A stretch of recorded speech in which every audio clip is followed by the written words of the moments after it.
ها؟ إمام أكتب بتاع فلسطين. ها؟ اوكي اول فين ان شاء الله.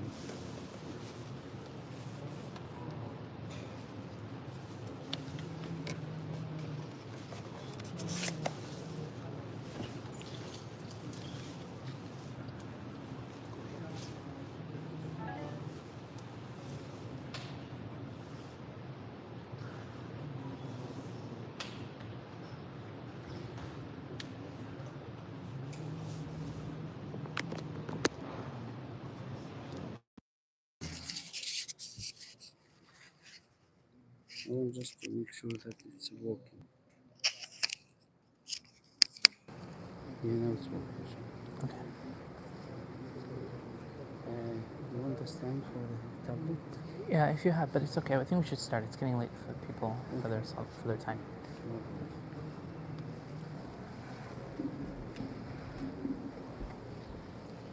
السلام عليكم ورحمة الله وبركاته.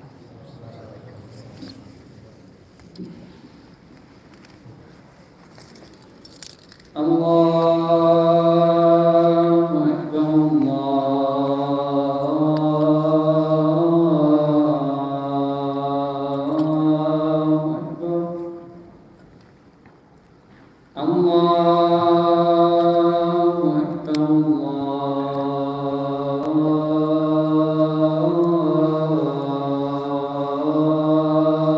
أكبر أشهد أن لا إله إلا الله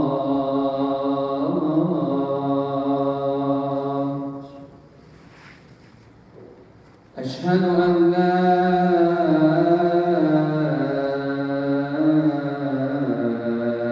إله إلا الله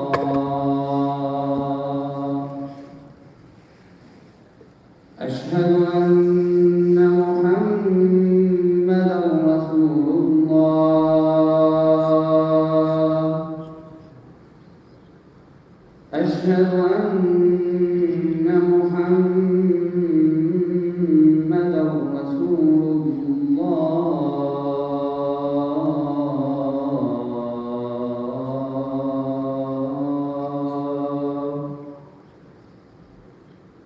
حي على الصلاة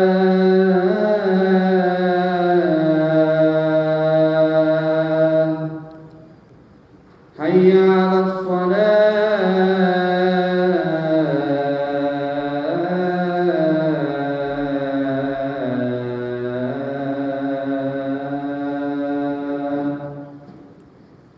حي على الفلاح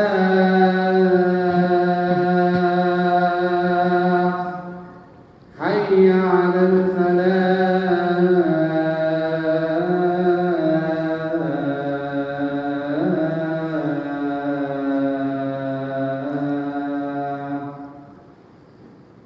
الله أكبر الله أكبر لا إله إلا الله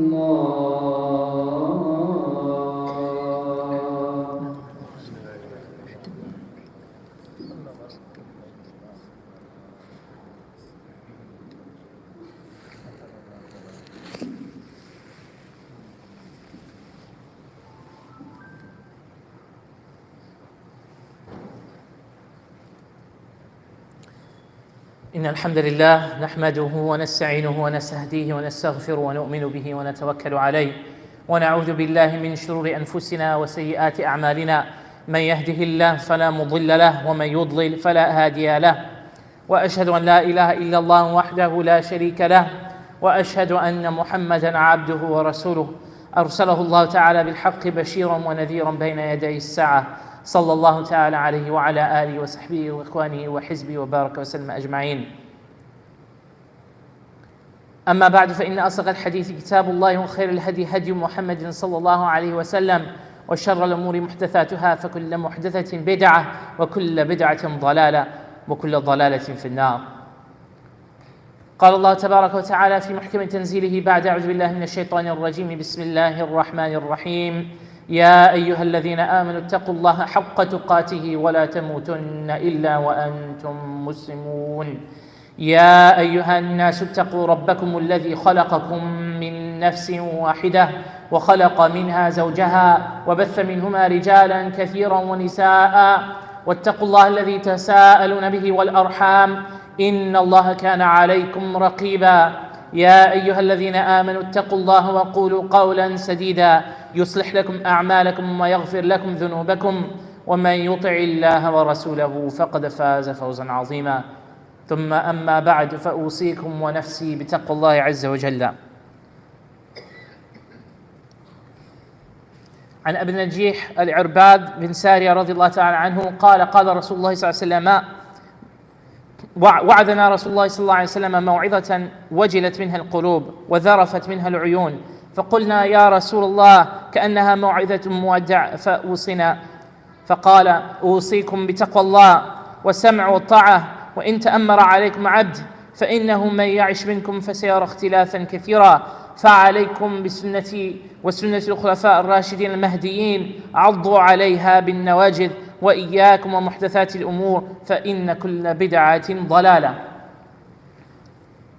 Abu Najih al-Irbad bin Sariya radhiallahu anhu narrated that the Messenger of Allah sallallahu alaihi wasallam was giving a maw'idah. Maw'idah is like an admonishment, a speech to his companions that made the hearts tremble and made the eyes well up in tears. And so they said, O Messenger of Allah, it is as if this is your farewell maw'idah, your final admonishment to us. So give us advice. فَأُوصِنَا. And he said, sallallahu alaihi wasallam, أُوصِيكُم بِتَقْوَى اللَّهِ. I advise you, I leave behind for you the taqwa of Allah. The wasiyah is a testament. It's the same word we use for the final testament. Your wasiyah is like your will. So he said, فَأُوصِنَا, give us this advice. And he said, أُوصِيكُم بِتَقْوَى اللَّهِ. I leave to you this wasiyah to have taqwa of Allah and to listen and obey, even if the one in charge of you is a slave. For certainly whoever lives amongst you for a while will see a great deal of division. So I command you to hold to the Quran and my sunnah, my tradition, my way, and the way, the sunnah of al-Khulafa al-Rashidin al-Mahdiyin, the rightly guiding successors after me. Bite down onto this with your molar teeth, not the front teeth, the molar teeth. For verily, and I warn you about newly invented matters, for every innovation is a misguidance. Or kama qala alayhi salatu wassalam. Many of us know this hadith. And certainly the khutbah, some of the scholars said that the purpose of this khutbah every Friday is to remind people to have taqwa of Allah. To the point that some of the scholars, some of the fuqaha said if the imam does not mention and remind about the taqwa of Allah, the khutbah is incomplete. Some of the scholars had held this opinion. The taqwa of Allah Azza wa Jalla, as we mentioned many times, is being aware of Him and guarding yourselves from His displeasure. Guarding yourselves that He find you in a situation that He's not pleased with you. Guarding yourselves from the anger of Allah. And ultimately guarding yourselves from the punishment of Allah Azza wa Jalla. For certainly Allah finds us disobeying Him a great deal. And He is as-sabur. He is the most patient. He gives us so many chances. وَيَعْفُ عَنْ كَثِيرٍ. He pardons a whole lot. But when it reaches a level of punishment, it means it could not be overlooked anymore. It could not be let go anymore. Even the mercy of Allah Azza wa Jalla. The sin has risen to such an extent, it must be punished. The mercy of Allah Azza wa Jalla is infinite. But it has a clear spot, it has a clear place. And the person who transgresses and transgresses and transgresses and transgresses cannot complain if he's punished.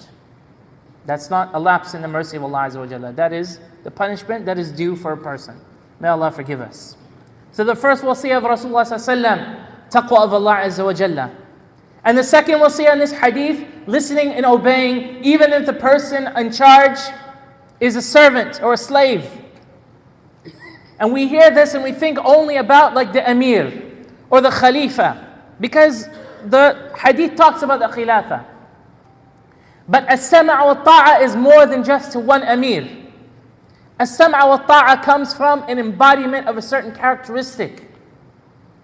That characteristic is with you everywhere. It's a certain kind of humility, a certain kind of orderliness, a certain kind of concern for the broader affairs beyond yourself. Because the nafs doesn't want to listen and doesn't want to obey. The nafs doesn't want to listen and obey, sometimes even to Allah wal-'az billah. Particularly when shaitan is giving waswasa to the nafs. Oh, go ahead and do this, go ahead and do that. The nafs doesn't like to be tamed, doesn't like to feel like it's being controlled. So the Messenger of Allah sallallahu alaihi wasallam is warning us. There are times you need to know what your bound is, and you need to know when to listen and to obey. And this is one of the prerequisites for the ihya of this ummah, for the revival of this ummah, for us to make any advancement as a community. We have to be able to lower our nafs, lower our own opinion, lower our misguided understanding, overinflated ego, so that when it comes time to do a communal action, we're able to come together and do that communal action, even if it's not the decision we want, even if it's not the leader we want, even if it's not this, even if it's not that. The nafs goes down and say, we're doing this for the sake of Allah Azza wa Jalla. Sami'na wa ata'na. Even if the person on top of you, the leader on top of you, you see him as low. Even if you see him as low. And there's nobody that's low or high based on what we see. Akramakum indallahi atqakum. The person who is the most honored in the sight of Allah is not the person who's free or the person who's a slave, not the person who's rich or the person who's poor, not the person who's black or the person who's white, not the person who's tall, not the person who's short. The person of taqwa. Circling back. Usikum bi taqwallah. Akramakum indallahi atqakum. That's from the Quran. The Messenger of Allah is telling us this concept. And he tells us that whoever lives for a while, this is to his Sahaba, you're going to see a lot of differing. And we see that differing now. We see that differing still. In a khatwa I gave many months ago, I mentioned the hadith of Rasulullah sallallahu alayhi wa sallam, when he forewarned of a situation that would come. يُوشَكُ الْأَمْرُ أَن تُدَاعَ عَلَيْكُمْ كَمَا تُدَاعَ الْأَكْلَةُ إِلَىٰ قَصْعَتِهَا. People will have no hesitation to come upon you, to descend upon you, the way people descend upon or invite towards a feast or eating spread. And we talked about that, the condition of the Muslims, how split it would be, how weak it would be. And the hadith, if you remember, ended with the Messenger of Allah ﷺ saying that Allah will put wahan, He'll put a weakness in your heart. And they said, what is this weakness, O Messenger of Allah? And he sallallahu alayhi wa sallam said, حُبُّ الدُّنْيَا وَكَرَاهِيَةِ الْمَوْتِ. The love for this dunya and the hatred of death. And these things are not, again, they're not disconnected concepts. Why would a person love this dunya and be so afraid of death? Because their iman has weakened. Their certainty in what's to come has weakened. They have forgotten that every single person is going to die. So we live in this dunya. We've lost sight of the akhirah. Lost sight and iman and yaqeen, belief and certainty in Allah and the meaning with Allah Azza wa Jalla. So this is connected with the taqwa of Allah Azza wa Jalla. If you're not thinking about the meaning with Allah, if you're not keeping the meaning of Allah in your mind, in your eyes, in the beginning of your thought and the end of your thought, in front of you with everything you do, if you don't have that, you won't manifest taqwa. And if you don't manifest this taqwa, this awareness of Allah Azza wa Jalla, you become enslaved to this dunya. And when you become enslaved to this dunya, just like what the hadith forewarned, that will be easy. Anybody can push us over. Because no two people will agree on anything. No two Muslims will be able to come together to achieve anything. But Allah Azza wa Jalla is greater even than our own weaknesses. even in our own plans, even in our own assessments, even in our own predictions. Allah is greater. Allahu Akbar. Allah is greater than all of that. I hope you were all here last week for Shaykh Islam's tremendous reminder about what happened for our brothers and sisters in Syria. In less than 2 weeks, the situation went from, we're not even thinking about Syria, it's a lost cause, it's too late, the Iranians and the Russians and the this and the this and the this and the this, and you can talk about all the geopolitics. But for the most part, I'm talking about myself, may Allah forgive me. We had, if not completely forgotten, we didn't know what to say about Syria anymore. Our attention was elsewhere. 2 weeks, Allah Azza wa Jalla unfolded His qadr. And the whole situation has turned. The whole situation is turned. Allahu Akbar. Allah is bigger, Allah is greater. So the hadith continues. The Messenger of Allah sallallahu alayhi wa sallam advises us to hold to the book, to his sunnah, to his way, and the way of the Khulafa al-Rashideen al-Mahdiyin, the way of the rightly guided caliphs after him. And they are, according to the overwhelming majority of the ummah, the four Abu Bakr wa Umar wa Uthman wa Ali. If you want, some people included Sayyidina al-Hasan, but you could say, it's hard to say Sayyidina al-Hasan had control of the whole ummah. But no doubt Sayyidina al-Hasan radiallahu ta'ala anhu is from the beloveds of Rasulullah sallallahu alayhi wa sallam. Even in his example, even in how he gave up political power, there's an example for us. But at least for these four, you can see clearly what happens when you stick. And what were they referencing? The Kitab and the Sunnah themselves. They didn't come up with something new. The Messenger of Allah sallallahu alayhi wa sallam warns us about coming up with a whole new, thinking that your idea, your whole new plan is better than that plan. It's not better than that plan. The Sunnah is vast. The Sunnah is adaptable. People think that the Sunnah is just a long beard and just, this is above your ankle and that's it. The Sunnah is very vast. The Prophet ﷺ encountered so many situations, and he adapted to all those situations. Sallallahu alayhi wa sallam. You find in the Sunnah a framework to tackle whatever situation you find, whatever calamity you find yourself in, whatever situation you individually, as a family, as an ummah will experience, you'll find a reference point. In the time of Rasulullah sallallahu alaihi wasallam or in the time of the Khulafa al-Rashideen, you'll find something that you can point to and say, this is kind of like that. There's some differences, but this is a lot like this. We need to learn from this moment. We need to learn from this example, from this hadith. So I want to tie this to another hadith. This hadith is from the Musnad of Imam Ahmad. It's hadith that you rarely hear anymore from the Manabir, certainly not in the Muslim world. It's hadith that most of the scholars graded either Sahih or Hasan. That the Messenger of Allah sallallahu alayhi wa sallam said, one second.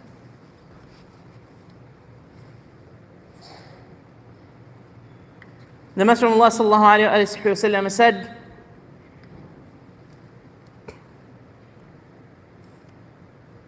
تكون نبوة فيكم ما شاء الله ثم يرفعها ثم تكون خلافة على منهج نبوة ما شاء الله ثم يرفعها ثم تكون ملك عاضا ما شاء الله ثم يرفعها ثم تكون ملك جبرية ما شاء الله ثم يرفعها ثم تكون خلافة على منهاج النبوة. This is the end of the hadith. أو كما قال عليه الصلاة والسلام. The wording got jumbled a little bit, but this is from what I recall. The Messenger of Allah sallallahu alayhi wa sallam said that the prophecy will be with you as long as Allah wills for it to be with you. The nubuwah, meaning the Messenger of Allah sallallahu alayhi wa sallam himself. As long as Allah wills, then Allah will raise it up. Then there will be a khilafah upon the way, the method of the prophethood, the same way as the prophetic way. As long as Allah wills, then it will be raised up. Then there will be mulk aad. Literally means abiding kingship or abiding leadership. He did not use the word khilafah anymore, sallallahu alayhi wa sallam. There will be mulk, authority or kingship that is biting one after another. And many of the scholars said biting after another indicates his monarchy. Meaning that one inheritor bites his father and so on and so forth. It's a lineage of inheritance. not of anything, not of shura. Then mulk jibriya. Then there will be a dominion that is tyrannical, that is transgressing by its nature. As long as Allah wills, and then it will be raised up. Then there will be khilafa ala minhaj nubuwah. There will be another khilafah upon the prophetic way. And that was it. That's the end of the hadith. Prophet ﷺ doesn't say what happens after that. There's many explanations from the scholars. What is this final khilafah that the Messenger ﷺ is talking about? Is this a khilafah of Imam al-Mahdi? Is this a khilafah of this? Is this a khilafah of that? Allah knows best. But what we can see, Wallahu ta'ala a'lam, we see, and you look in the history, that for a long time we had empires, we had kingships that were inherited. Mulk 'ard.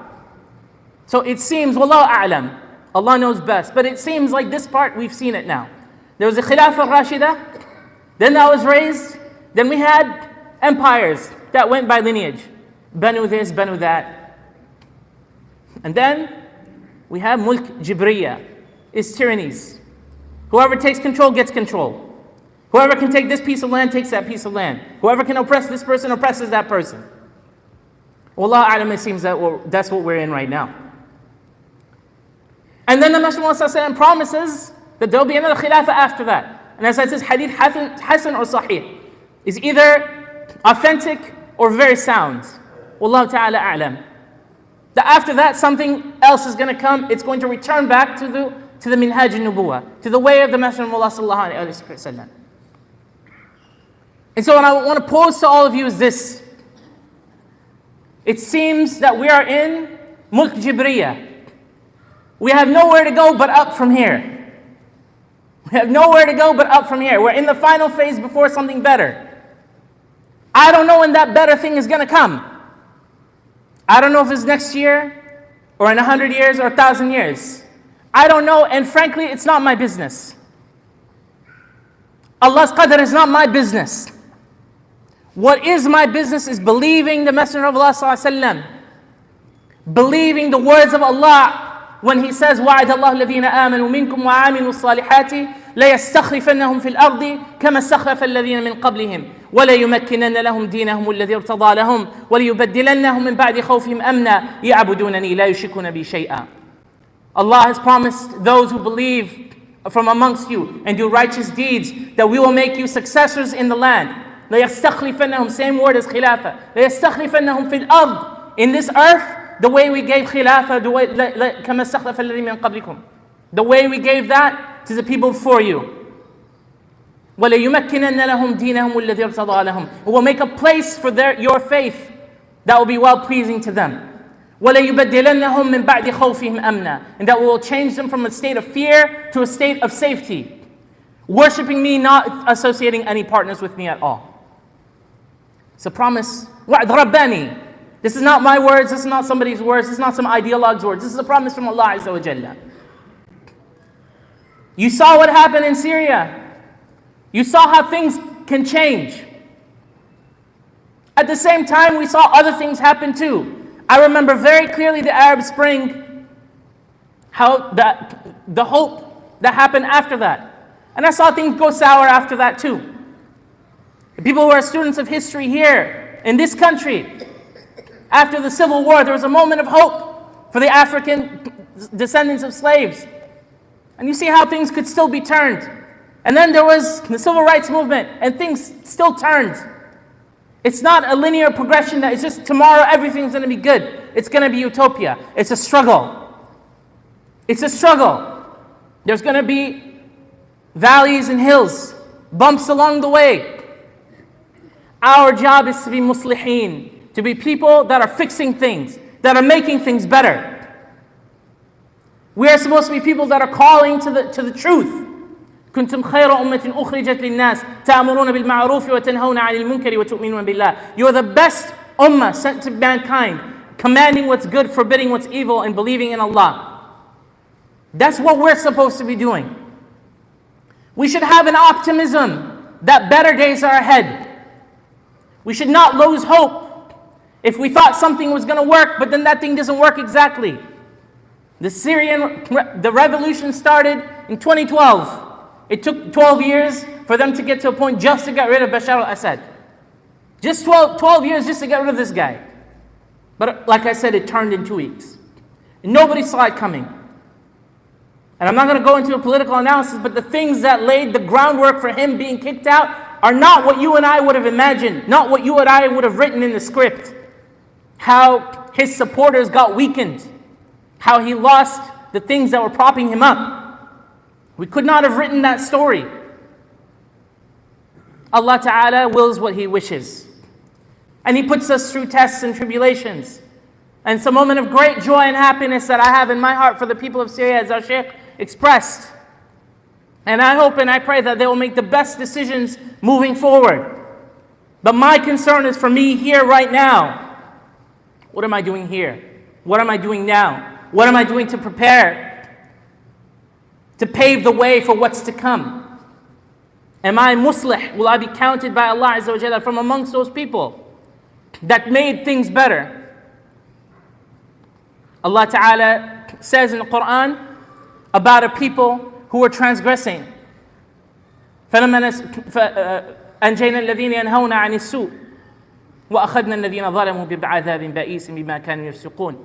About a people that are about to be punished, Allah Ta'ala says, we saved those people who were trying to stop the evil. And those people who are wrongdoers, we seized them with a grievous punishment.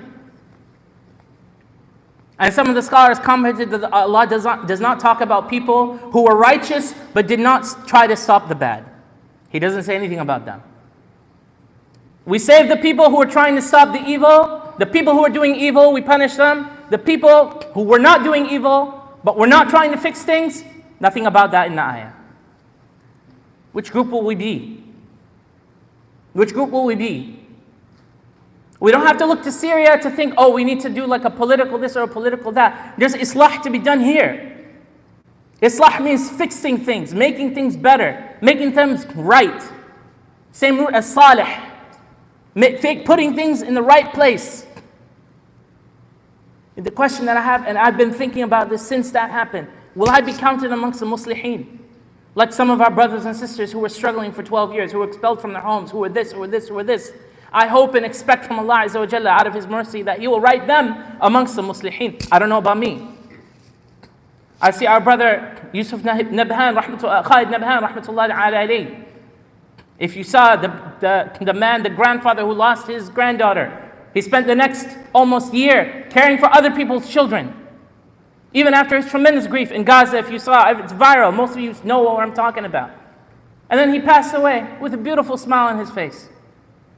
لا أزكي على الله أحدا. I don't claim knowledge of what the unseen, but it seems, Allah Ta'ala, he was muslih. He was making things better, despite the tragedy. He did his best. May Allah accept from him and forgive him and enter him into a spacious place. And all of those of our brothers and sisters who have suffered, whether they are living or they have passed, whether they're sick or they're well, whether they're injured, whatever the situation, I ask Allah Azza wa Jalla to make it easy for them. أقول قولي هذا وأستغفر الله لي ولكم ولسائر المسلمين فاستغفروه إنه هو الغفور الرحيم.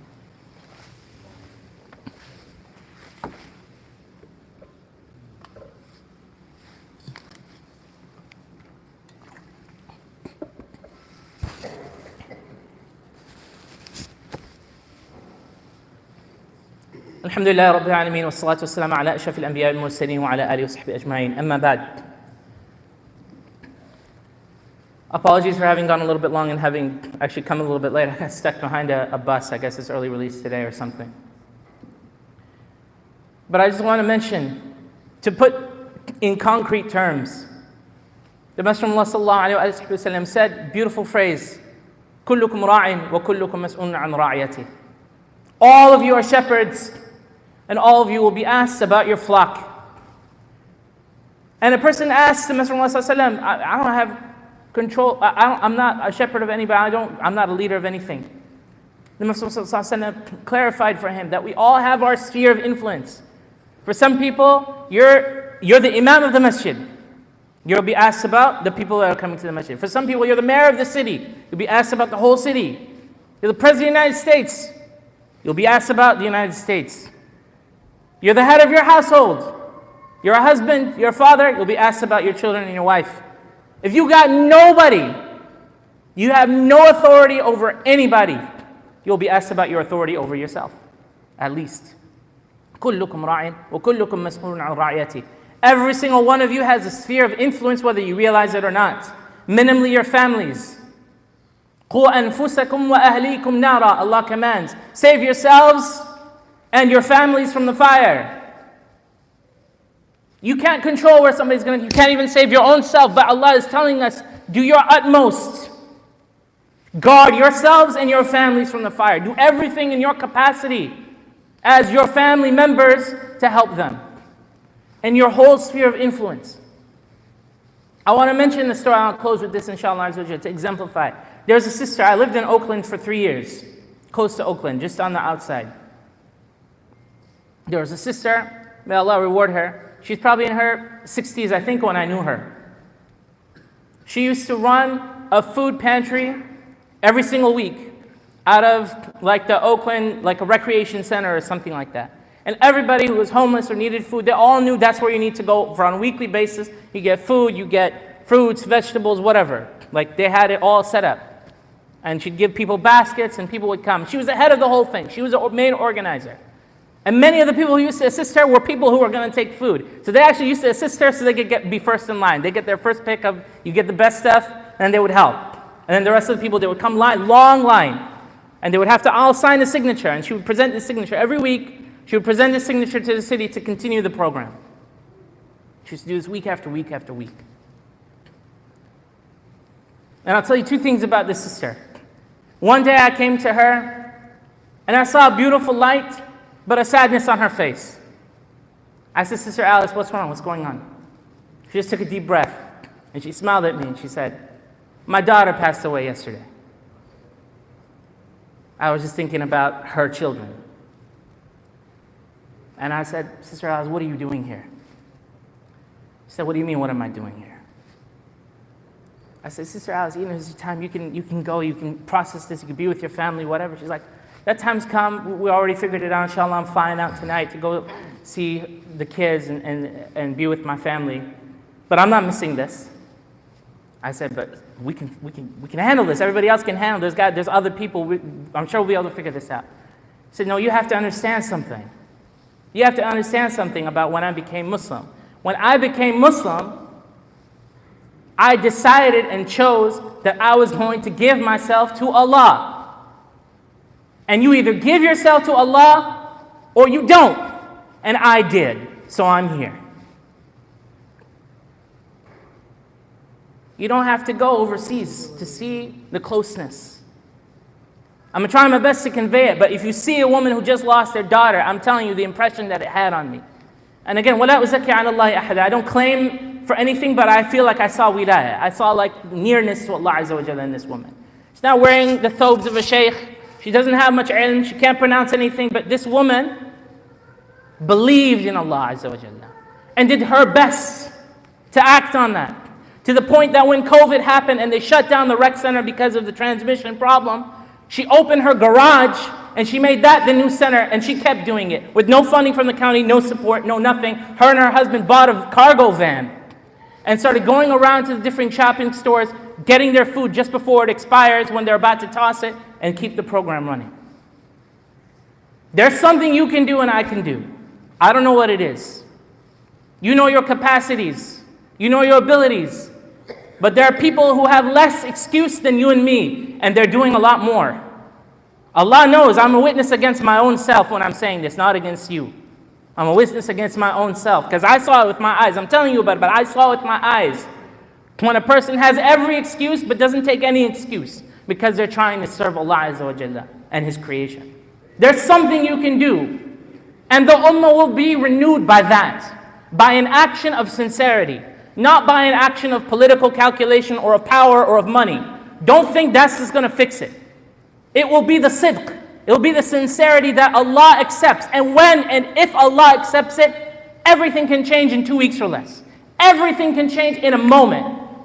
We don't know when that moment is. Our job is to patiently persevere, to keep on keeping on, to bite down on the sunnah and the Quran and the sunnah of the Khulafa al-Rashidin with our molar teeth, not letting go. As the Messenger of Allah advised us, even when the going gets tough, and it got tough for the Sahaba. You can say they were the Sahaba, but they knew a time with the Messenger ﷺ, and they knew a time after the Messenger ﷺ. There's no more jarring transition than the Messenger and no Messenger ﷺ. They saw that transition, but they did not lose faith. They did not lose heart, no matter how many tribulations they faced, and they faced a lot after he ﷺ passed, but they stuck with it. So I advise myself and all of you, stick to it. Give your best effort. Think after you leave this khutbah for a moment. What can I do? What can I be? Look around at this jama'ah. This place is unique. You won't see as many people that are descendant from the African slaves that were brought here, and the Africans who came here and immigrated recently, and the Arabs, and the South Asians, and the this and the this. You see the whole ummah here almost. You have unique chances and unique opportunities. Be open to those, keep your eyes open, and work for the sake of Allah Azza wa Jalla. May Allah Ta'ala help you and help us. اللهم اعز الاسلام والمسلمين واذل الشرك والمشركين ودمر اعداء الدين. ربنا اتنا في الدنيا حسنه وفي الاخره حسنه وقنا عذاب النار. اللهم ربنا تقبل منا انك انت السميع العليم وتب علينا مولانا انك التواب الرحيم. ربنا اغفر لنا ولاخواننا الذين سبقونا بالايمان ولا تجعل في قلوبنا غلا للذين امنوا ربنا انك رؤوف رحيم. ربنا وسعت كل شيء رحمه وعلما فاغفر للذين تابوا واتبعوا سبيلك وقهم عذاب الجحيم. ربنا وادخلهم جنات عدن التي وعدتهم ومن صلح من ابائهم وازواجهم وذرياتهم انك انت العزيز الحكيم. وقهم السيئات ومن تق السيئات يومئذ فقد رحمته وذلك هو الفضل العظيم. إن الله وملائكته يصلون على النبي يا أيها الذين آمنوا صلوا عليه وسلموا تسليما. اللهم صل على سيدنا محمد في الأولين وصل على سيدنا محمد في الآخرين وصل عليه في الملأ الأعلى إلى يوم الدين. اللهم صل وسلم وبارك عليه وعلى آله وصحبه وإخوانه وحزبه أجمعين. وآخر دعوانا الحمد لله رب العالمين. عباد الله، إن الله يأمر بالعدل والإحسان وإيتاء ذي القربى وينهى عن الفحشاء والمنكر والبغي يعظكم لعلكم تذكرون. ولذكر الله أكبر والله يعلم ما تصنعون. أقيموا الصلاة.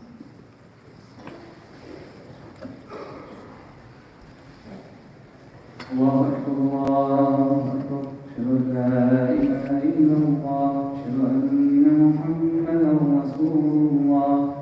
حي على الصلاة حي على الفلاح قد قامت الصلاة قد قامت الصلاة. الله أكبر الله أكبر لا إله إلا الله.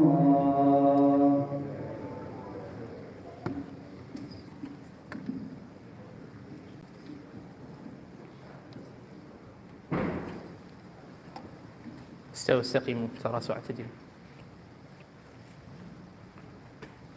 الله أكبر.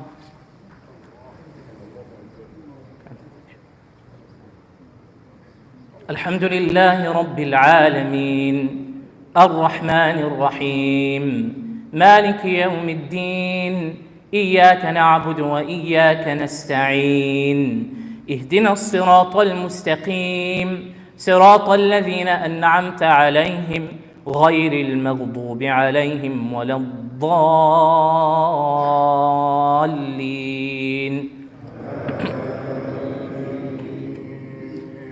واسألهم عن القرية التي كانت حاضرة البحر إذ يعدون في السبت إذ تأتيهم حيتانهم يوم سبتهم شرعا ويوم لا يسبتون لا تأتيهم كذلك نبلوهم بما كانوا يفسقون.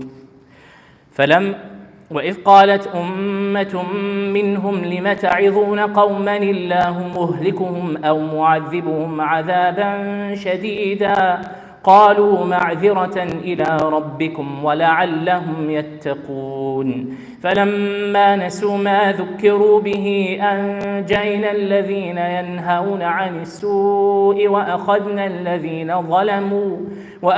الذين ظلموا بعذاب بئيس بما كانوا يفسقون.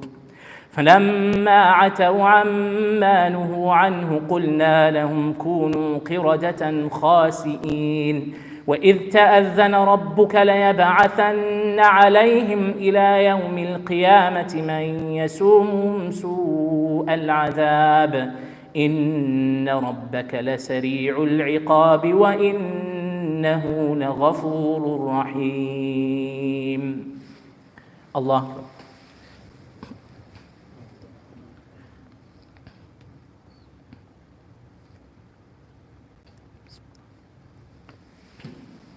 سمع الله لمن حمده.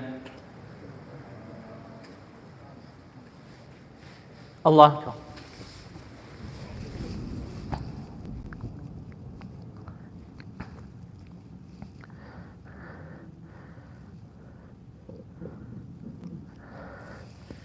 الله أكبر. الله أكبر.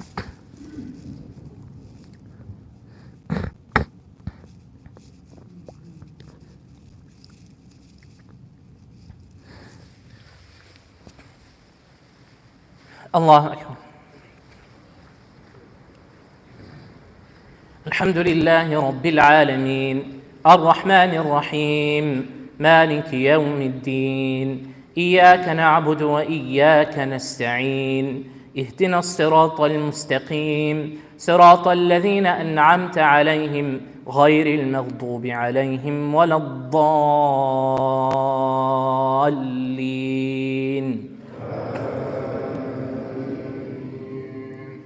يا أيها النبي حرض المؤمنين على القتال إن يكن منكم 20 صابرون يغلبوا 200 وإن يكن منكم 100 يغلبوا 1000 من الذين كفروا بأنهم قوم لا يفقهون.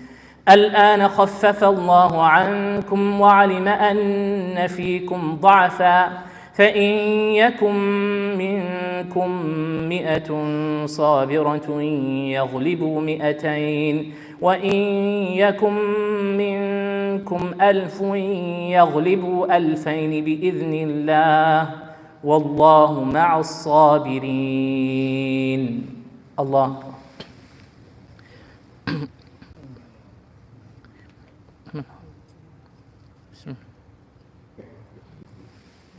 سمع الله لمن حمده.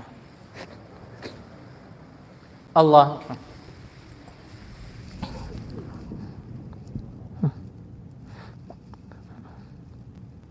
الله أكبر. الله أكبر.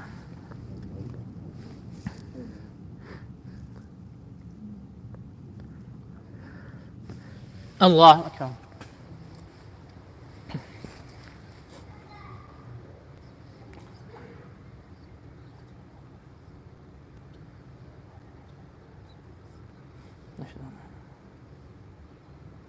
اللهم صل على محمد.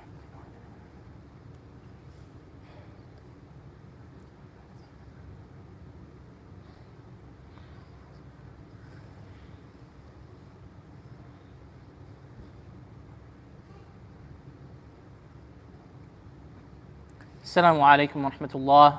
السلام عليكم ورحمة الله.